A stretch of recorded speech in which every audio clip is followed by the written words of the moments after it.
Imagine standing in a quiet room. No sound, no movement, just you and your thoughts. For a fleeting moment, you feel a stillness that is almost foreign.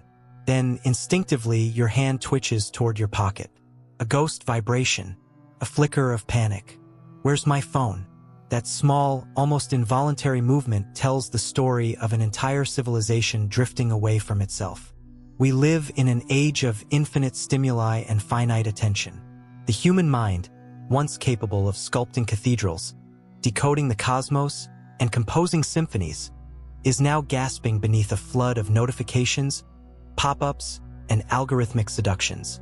Every moment is interrupted, every thought fragmented. We are not merely distracted. We are reprogrammed. Our attention splintered into microscopic shards that glitter briefly before dissolving into the void. The tragedy is subtle. No alarms sound when your attention decays.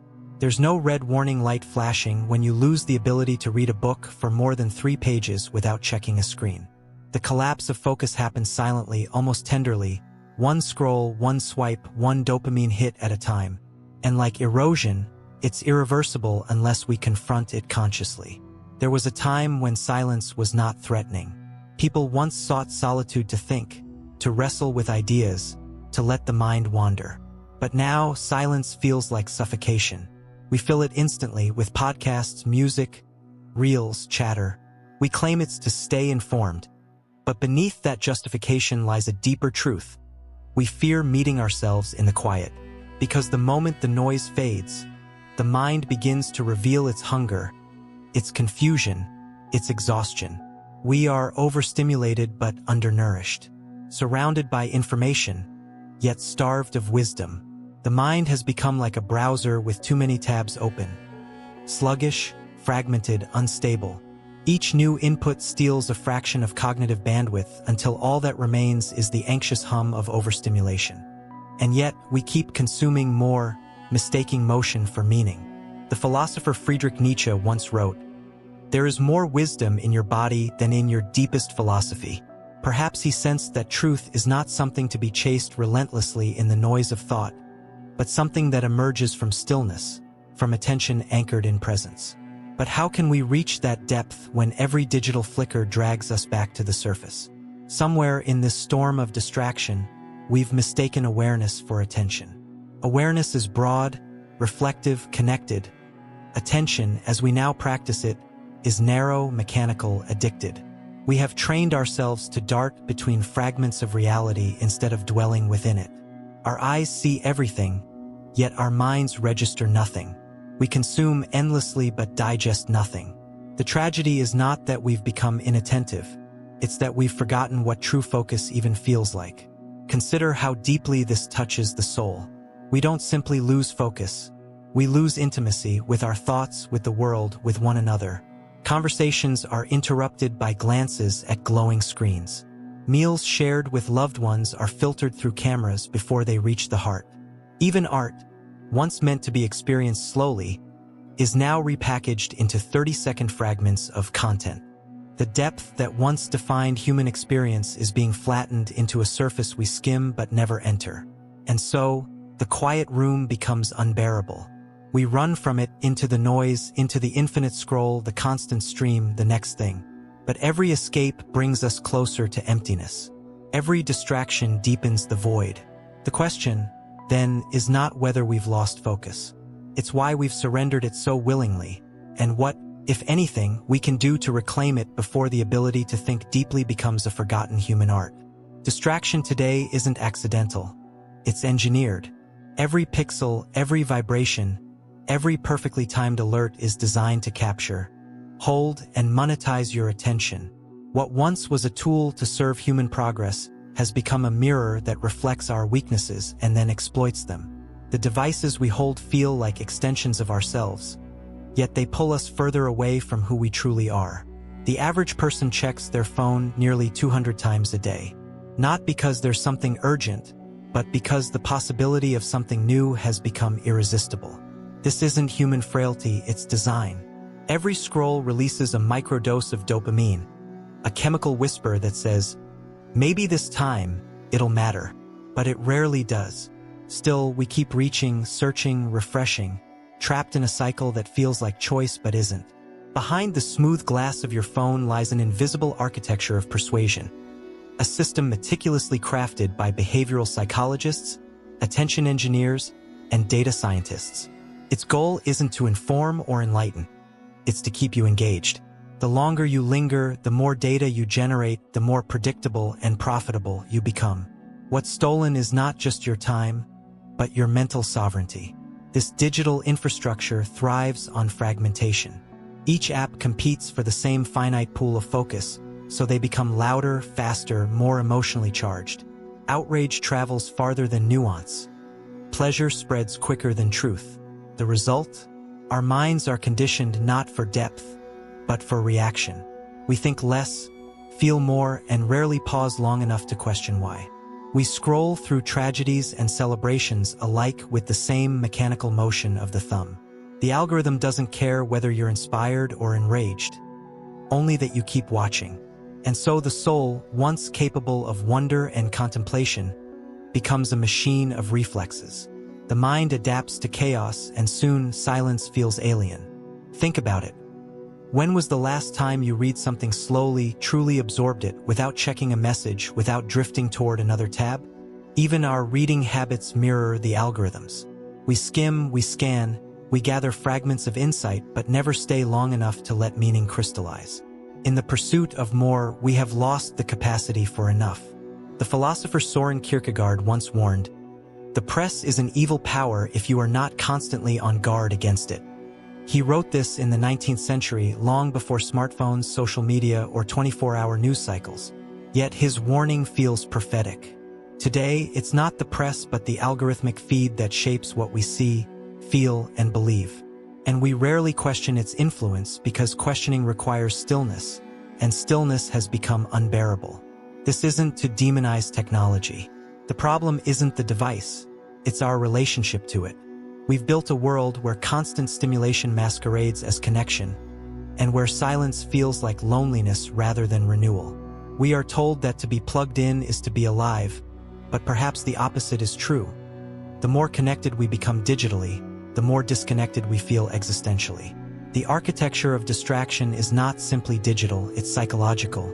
We distract ourselves to avoid discomfort, to escape uncertainty, to silence the parts of us that demand introspection. The mind, afraid to sit in its own depth, chooses motion over meaning. And this collective avoidance has become our culture's defining rhythm. Scroll, click, consume, repeat. But beneath that rhythm lies a quiet desperation, a sense that something precious is slipping away. The more we chase stimulation, the more we hunger for authenticity. The more we consume, the less we create. We are left full of information but empty of insight. So we must ask, if distraction is designed, can focus be rebuilt? If attention has been stolen, can it be reclaimed, not as resistance to technology, but as a reawakening of consciousness itself? The next step is to understand the psychological mechanisms at work, the very chemistry of our minds that keeps us addicted to the noise and terrified of the stillness. Every habit, every impulse, every moment of distraction is inscribed not just in behavior, but in biology. Our loss of focus isn't only cultural, it's chemical. The human brain, once adapted for depth, curiosity, and creative exploration, has been hijacked by systems that exploit its most ancient circuitry. The battlefield for attention runs through the folds of your own mind. At the core of this struggle lies dopamine, the neurotransmitter of desire, not satisfaction. It's the molecule that drives you to seek, to explore, to check your phone, just in case. Each ping, like a drop of digital nectar, triggers a micro-reward. The brain lights up not when you find something meaningful, but when you anticipate it. This subtle difference has rewritten the architecture of human motivation. We no longer pursue fulfillment. We chase anticipation. Every refresh is a small act of hope. Every notification is a promise that something, anything, might deliver that fleeting spark of relevance. But the reward rarely comes, and the absence of it fuels another cycle of seeking. We become like lab rats in a luminous maze, pressing the lever for stimulation that never quite satisfies. Our attention systems evolved for survival in unpredictable environments. The flicker of movement in the grass could have meant danger or dinner.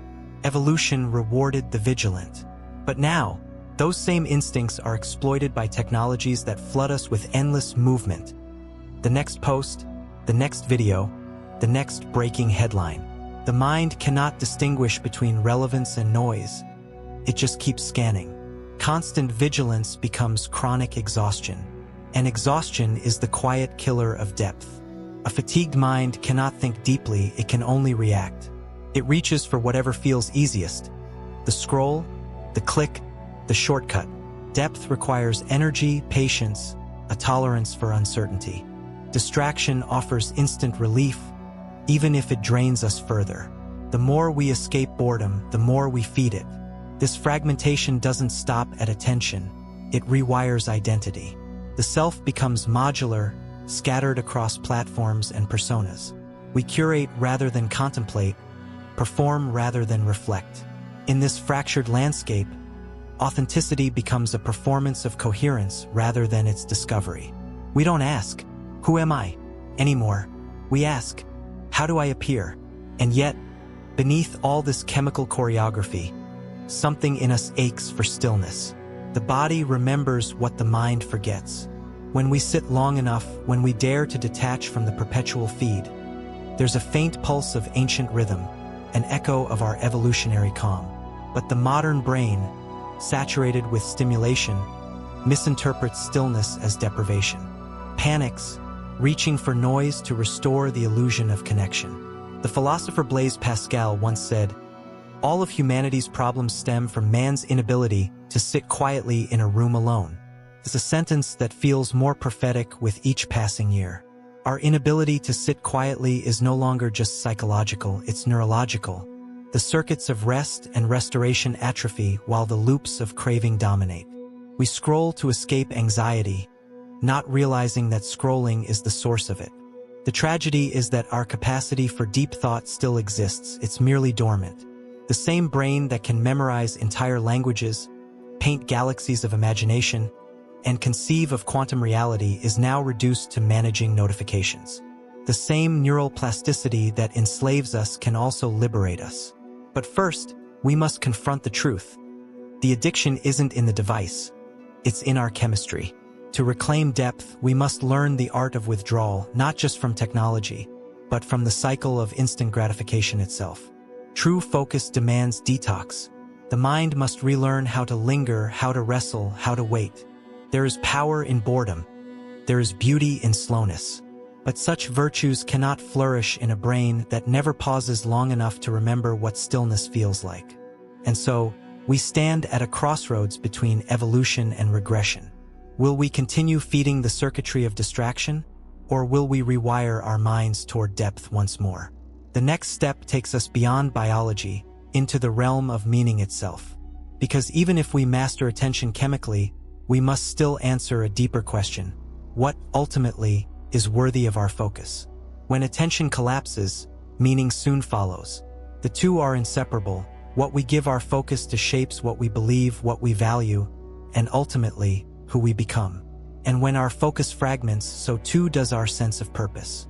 We begin to drift.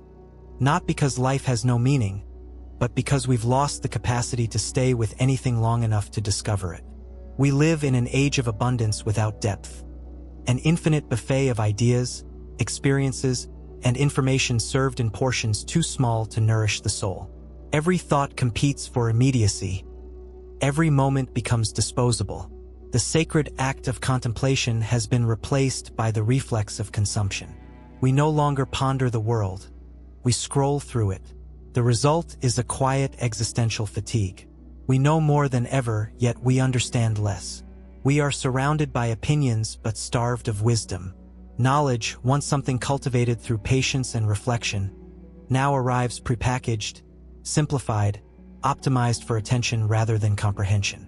Our intellectual diet has become one of fast food, quick, salty, addictive, and empty. Meaning cannot survive in such a landscape because meaning demands endurance. It requires staying with complexity long enough to let insight ripen. But the modern mind, conditioned by novelty, recoils from stillness. It mistakes difficulty for dullness and effort for boredom. So we drift toward the easy, the instant, the endless now. This collapse of meaning seeps into every dimension of modern life. Relationships, once sanctuaries of mutual understanding, now strain beneath the weight of divided attention. Conversations dissolve into interruptions. The digital presence of others becomes more tangible than the physical presence of those beside us. We say we are connected, but connection without attention is merely proximity without presence. Even in creativity, the last refuge of depth, we see the corrosion. Art is now measured by virality, not by vision. The algorithm rewards what captures the eye, not what nourishes the soul. The artist, once a seeker of truth, risks becoming a merchant of engagement. We have not only lost our ability to focus, we have lost our reverence for what focus reveals. In this wasteland of shallow attention, cynicism thrives. When everything competes for meaning, nothing feels meaningful. Irony replaces sincerity. Noise replaces dialogue. We begin to believe that nothing truly matters because nothing holds us long enough to prove that it does. The tragedy is not that we've stopped seeking meaning, it's that we no longer remember how. The philosopher Viktor Frankl wrote, "When a person can't find a deep sense of meaning, they distract themselves with pleasure." And here we are, a civilization drowning in pleasure, yet parched for purpose. The endless entertainment, the dopamine-driven loops, the constant urgency, all serve as anesthesia for a deeper pain, the absence of inner coherence. We no longer live from a center, but from a feed. Meaning, though, has not vanished. It has merely gone underground, buried beneath the noise, waiting for those willing to dig. The human spirit still hungers for significance, for something unmediated, something real. The question is not whether meaning exists, but whether we still possess the discipline to seek it. To seek meaning today requires rebellion, not against technology, but against the cultural rhythm of haste. It demands that we slow down, that we linger with discomfort, that we dare to think in paragraphs when the world thinks in headlines. The rediscovery of meaning begins when we reclaim the space for thought, when we allow silence to expand without panic. And perhaps this is the paradox of our time. The more we chase stimulation, the more we starve the self. The more we consume, the less we become. The path forward isn't about abandoning the world, but about re-entering it with depth, with the capacity to see beyond the blur. But to rebuild meaning, we must go further. We must learn not just to think deeply, but to live deeply, to inhabit our own minds and moments with attention fierce enough to resist the pull of noise. That final step isn't technological or chemical. It's spiritual. It's the awakening of presence. Somewhere within the noise, a small voice still calls us back. It is faint, almost forgotten, but unmistakable, the yearning to return, to a slower rhythm, to a quieter mind, to a self that doesn't need to be constantly stimulated to feel alive. The journey toward reclaiming focus is not about escaping the modern world, but about remembering how to inhabit it fully, to see, to listen, to think, and to be without fracturing. Reclaiming depth begins with courage, the courage to withdraw from the current of constant motion and to face what remains when the noise fades. For many, this is terrifying. Stillness forces confrontation with anxiety, with emptiness, with the buried truths we've been too distracted to acknowledge. But it's in that confrontation that real focus is born. Focus isn't a skill. It's a stance toward reality. It's the willingness to dwell instead of flee. We must learn again the ancient art of slowness. To read slowly, to walk without a destination, to converse without glancing at a screen, to give our full attention to a single thought until it reveals something deeper. The mind, once starved of silence, begins to unfold in surprising ways. Ideas that once slipped through our fingers start to take shape. What once felt dull becomes profound. Attention, like a muscle, strengthens with deliberate use. The first step toward reclaiming focus is subtraction. Remove what is unnecessary. Silence the non-essential noise. Create empty spaces, not as deprivation, but as invitation. Let boredom return, because boredom is not emptiness. It's the prelude to creation. Out of boredom, imagination reawakens. Out of silence, meaning begins to cohere again. This reclamation also demands honesty about how we use technology. It's not about renouncing the digital world but redesigning our relationship with it. Tools should serve intention, not erode it. Ask, does this platform expand my awareness or shrink it? Does it enrich my mind or scatter it? Each click is a vote for the kind of consciousness we cultivate. Every time we resist the reflex to check, we reclaim a fragment of our humanity. And yet, even beyond discipline and design, there is something sacred at stake. Depth is not merely about productivity or mental clarity, it's about presence. To focus deeply is to love deeply. To attend to something fully, an idea, a person, a moment, is an act of reverence. In attention, the world becomes luminous again. We begin to see not just with the eyes, but with the soul. The philosopher Simone Weil once wrote, "Attention, taken to its highest degree, is the same thing as prayer." She understood that to truly focus is to offer oneself entirely, to surrender the restless ego and merge, however briefly, with what is. That is why depth feels sacred. It reconnects us to the mystery we've tried so hard to quantify. It heals the fracture between the inner and the outer, between thinking and being. To reclaim depth, then, is not to go backward, it's to go inward. It's to realize that the ability to think deeply has never left us. It's only been buried beneath layers of noise and haste. Every time we choose to pause before reacting, to read instead of scroll, to listen instead of speak, we carve out a small space for consciousness to breathe. And from that breath, wisdom returns. Perhaps the real revolution of the future won't be technological at all, but attentional. A generation that rediscovers stillness could rebuild everything we've lost. Creativity, intimacy, reflection, and meaning. The mind that regains its focus regains its freedom. We stand now on the threshold between two kinds of humanity. One enslaved by endless stimulation, and one reborn through stillness. The choice is ours, moment by moment, click by click, breath by breath.